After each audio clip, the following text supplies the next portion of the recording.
Hey, it's Adrian Hernandez, Odyssey Sports and the Sporting Tribune, and we are lucky enough to be joined by one of the best in the business from ESPN covering MLB. Jeff Passan joins us. One of the best in the business, like I said, also a backup voice for Elmo whenever PBS needs him.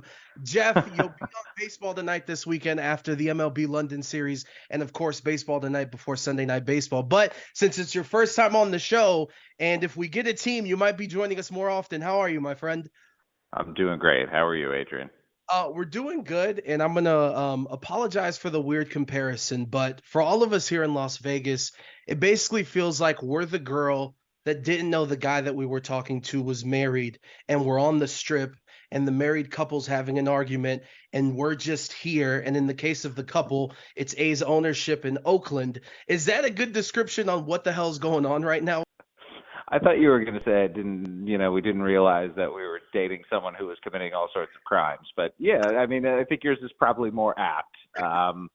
You know, you never want to be the rebound, but I suppose in this case you get the baseball team out of it. And I don't normally do this, particularly my first time on a show, but I want to flip this around on you because you have a much better pulse of what Las Vegas is like toward the A's than I do. I haven't gotten the sense that people in the city are particularly excited for the A's coming. Am I just misreading that, or is there something to that, you think? Well, there's two things. Well, for actually three, because we do know plenty of crimes. We don't want to bring up the mafia again in this interview. We'll stay away from that, Jeff. Of course not. But look, there may be a little bit of just, hey, our WNBA team just won a championship. Our NHL team just won a championship. We've thrown two parades in 6 months. Like, we're fine with the winning that's going on in our sports. And Right. also the AAA team, the Aviators, like, it's the best minor league ballpark. The location, the team gets its support. Like when it comes to baseball, and they do the big league weekends, during spring training. Like we're good. We have plenty of stuff to do, and Mm-hmm. I think because of Allegiant Stadium and the way that the city, we're talking $750 million, was going from taxpayers straight to the team. Like I guess I'll put it to you this way, right? The state approved $380 million to give to the A's. Mm-hmm. People in this city are like, why are we giving them $380 million when it doesn't seem like ownership has invested 380 bucks to the A's? That's Yep. that's probably the best way I could put it, right? Yeah, and I think that's a completely reasonable question to ask. And the reality is, politicians are always trying things to get themselves reelected. And in this case, if the A's don't go off well, I wonder if some of them are not going to get reelected on account of that $380 million because it is a large chunk of money going to a very, very rich man who could have paid for a stadium by himself and who was originally asking for 500 million. And it's clear they didn't fight for the 500. They were just hoping to get as much as they possibly could, and we're happy with the 380. And I guess I'll move on and I'll ask this question too. Um, a lot's been said of John Fisher in this situation. Just look, I'm born and raised in Cleveland. I know what it's like to lose a team when it comes to the Cleveland Browns. And I know it's never a pretty situation. It's always ugly. But it just seems like they're trying to get all of this done in 3 weeks when this is an Yeah. entire process. And then you move over from John Fisher, and we'll talk about Rob Manfred, which earlier today I know he kind of uh, I wouldn't say doubled down, but he did react to some of the negativity about him, basically making fun of A's fans and saying, "Oh, you guys finally showed up. That's the average attendance of what we get throughout the league," and shooting down academia from a national perspective, because you do cover the league as a whole. Like, what do we make of not only Rob Manfred but John Fisher and like this saga of these dudes that are kind of steering the ship with this move? I too am from Cleveland, and I was a teenager when the Browns moved. I don't know how old you are, but that was like right in the heart of my sports fan prime, and it was a terrible moment for me as a kid losing a team, and it's terrible for Oakland in triplicate because they not only have lost the A's, they lost the Warriors to San Francisco, and they lost the Raiders to Las Vegas, and so it's like Oakland's very rich sporting history is being erased in real time.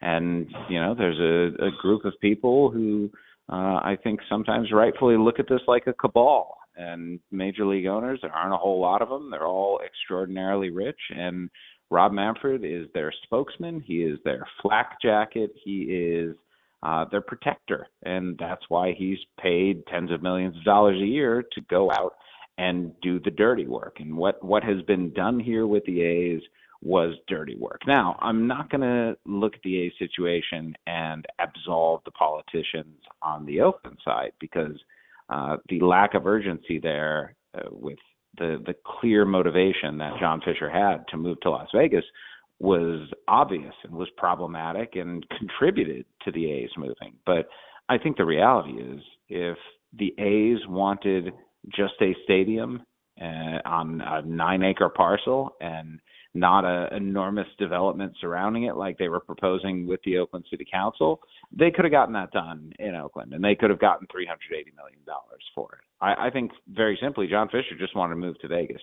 He was enamored by the city, by the potential, and I think he got tired enough of Oakland where, in the end, it really was a fait accompli, and it wasn't going to matter how much money, frankly, that the legislature gave to him. I think they were going to Las Vegas regardless, and now Las Vegas is lucky enough to have the worst team in baseball. It's great.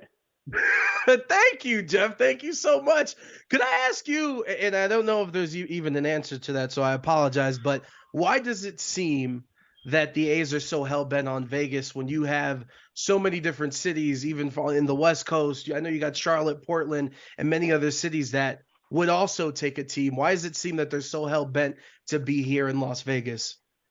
I think there's familiarity with Las Vegas because of the Aviators and them being the A's AAA affiliate. I think there's the bright lights and the potential. And frankly, if you watched a single Knights game this postseason or going back to their debut, you see how rabid the fan base there can be. But I also think you have to acknowledge that the fan base in Las Vegas is as rabid about the Knights as it is, in large part because it was the first team and there was some novelty to it, and there was almost immediate success. And so it's a much different calculus for the A's. And this to me was the easiest move that they could have made, and the one that geographically made the most sense. If you move to Charlotte, all of a sudden you're not going to have a team in the West in Charlotte. So they could have looked at Portland, but I think MLB has soured a little bit on Portland in recent years. They could have looked at Salt Lake. I know there was at least some cursory conversations going on there. If the deal fell through in Las Vegas, could Salt Lake potentially be a backup city? But in the end, it was always going to be Vegas. And now here we are. It's just a question of when they're going to go. I mean, they have 1 year left on the lease. Are they going to stick in Oakland? Are they going to try and buy it out and move to Vegas a year early? And the stadium's not going to be open until 2028. So are we talking about 3 to 4 years of a 10,000 seat stadium for a Major League Baseball team? Like, that's, you want to talk about poor revenues when you're a third of what your big league ballpark is going to be when it's built. That's not ideal. And you wonder just what the investment or the reinvestment into the product is going to look like because of that. And I guess before we go around the league, I do want to ask you this, and this is really my heart speaking to you, Jeff, and my wants and needs and selfishly being here and covering sports in Las Vegas. But is there any chance that Ohtani could play for the A's if they move here to Las Vegas as like the splash, welcome to the city, we're here move? Adrian, there's a better chance that I will be playing for the A's in 2024 than Shohei Ohtani. And I'm bad. Damn it. All right. Fair enough. I had to at least ask. Now, before we get you out of here, are you down for a quick speed round around the league? Let's do it. We'll start with the Guardians. Are they trading Shane Bieber at the deadline? I lean toward no, but I think that they should. They have Gavin Williams, Tanner Bybee, Logan Allen, 3 rookie pitchers who are all going to be really good. And what Cleveland does, they're a pitching factory. So cash in on Shane Bieber as much as you can before he hits free agency after 2024. Will the pitch clock be adjusted for the playoffs? Nope. It's going to stick where it is. I don't think it should be adjusted. They're used to it by now. They may not like it, but they're used to it. And the pace of the game is so good these days that me personally, just stick with what you got and what's working.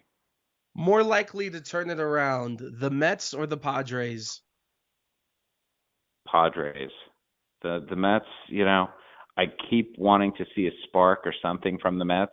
It's just not there. But they're going to be, from everything I hear, they're going to be buying. And I don't know why. Maybe you're just pot committed at this point. Steve Cohen is a poker player, so he knows about that idea. And going out and shedding contracts right now is going to be tough. But, man, they play some uninspired baseball.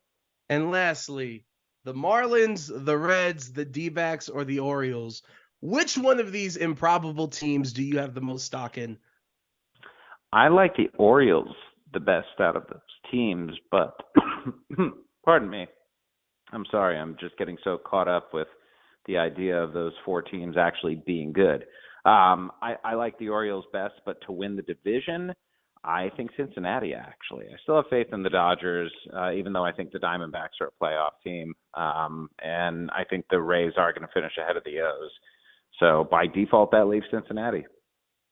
All right, Jeff, before we close out, I just want to say Shohei Ohtani to Las Vegas is not going to be aggregated on sites. I promise you.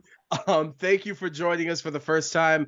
I guess if we get a team, you're welcome to join us again, but you can catch them on Baseball Tonight this weekend after the MLB London series, and of course, ahead of Sunday Night Baseball on ESPN.